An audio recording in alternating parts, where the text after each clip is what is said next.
what's interesting is you're wearing a Rush t-shirt. You know, Rush, one of the best bands of all time. One of the most deepest, philosophical, and musically articulate bands.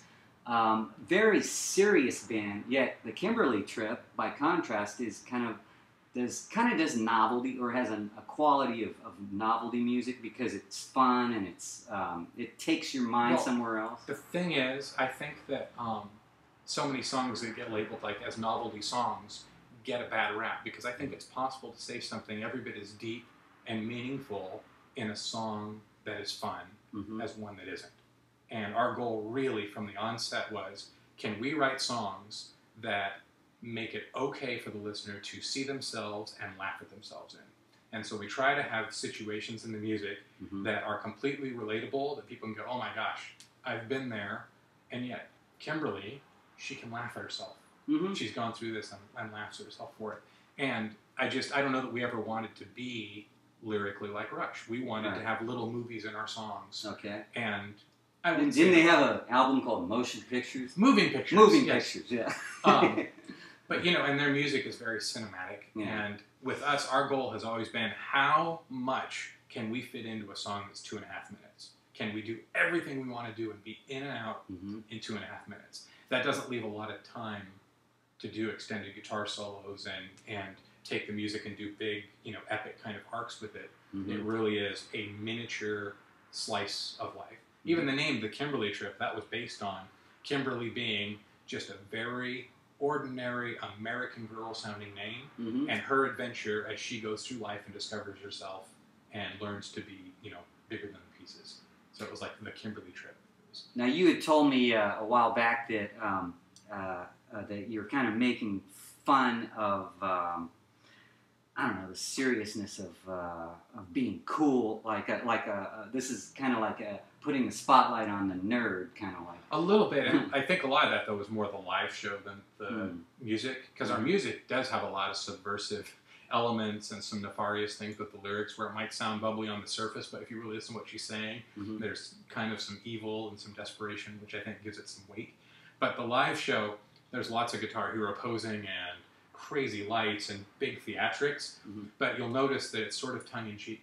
You know, it's like we're... So it's kind of satire? Well, we're paying homage to, and at the same time making fun of rock stars. Okay.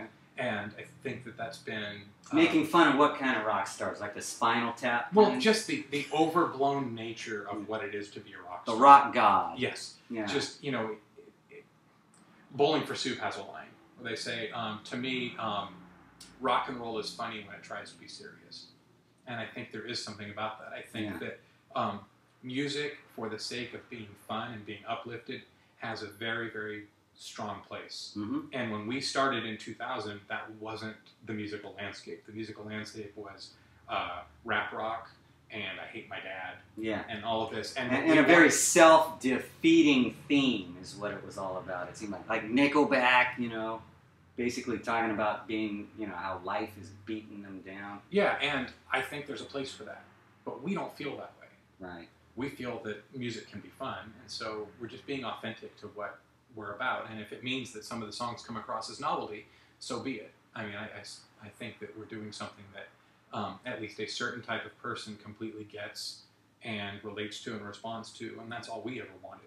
I kind of think of it not sounding like the B-52s, but having that same kind of fun theme. There is a little bit of that spirit. I mean, I think the B-52s are more of a straight party band, where their fun songs are kind of about the party. Yeah. And I don't know that we have anything that's about the party. Okay. It's about the person going to the party. Right.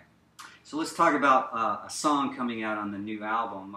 Pick a tune off here. I guess Drama at the Coffee Shop is the obvious one, because that's slated to be the single, and it's already out on iTunes. Okay, Drama at the Coffee Shop. That title alone paints a picture in my mind, almost like it's a movie title. And yeah, that's kind of the idea. This one is probably more so than the other songs on the record.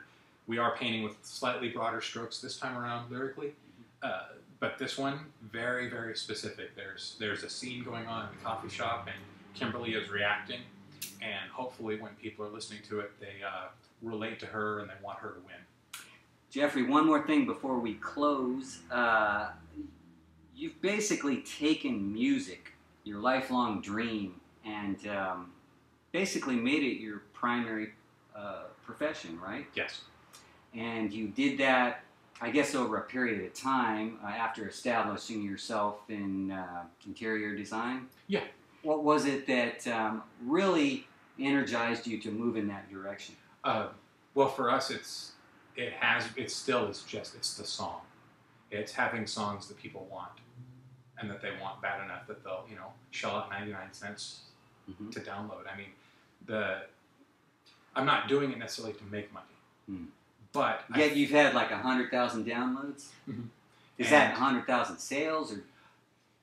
I don't exactly know the accounting of it. I mean, I know what the end result has been with pay, but there's we charge a fair price for our tickets. We charge a fair price for the CDs. It's always for us, though, not really been about the economics. It's been about putting something out that people want, and somehow it's paid off to where we can actually, use the money we're generating to make more music and, to pay some of our bills. I feel fortunate that there's anything like that, because, struggling through the late 80s and the 90s and the early part of last decade, and always just having money go out for gear and recording and everything, and never seeing a penny come back at a live show. Yeah. It's nice to at least be generating something. Not because of the money, but because it means other people are valuing what we do. And I mean, that's really what makes it feel good. Jeffrey, best of luck in the future to you. I'm looking forward to listening to this whole album. I've liked a lot of what you've done, and, I'll be listening. Thank you.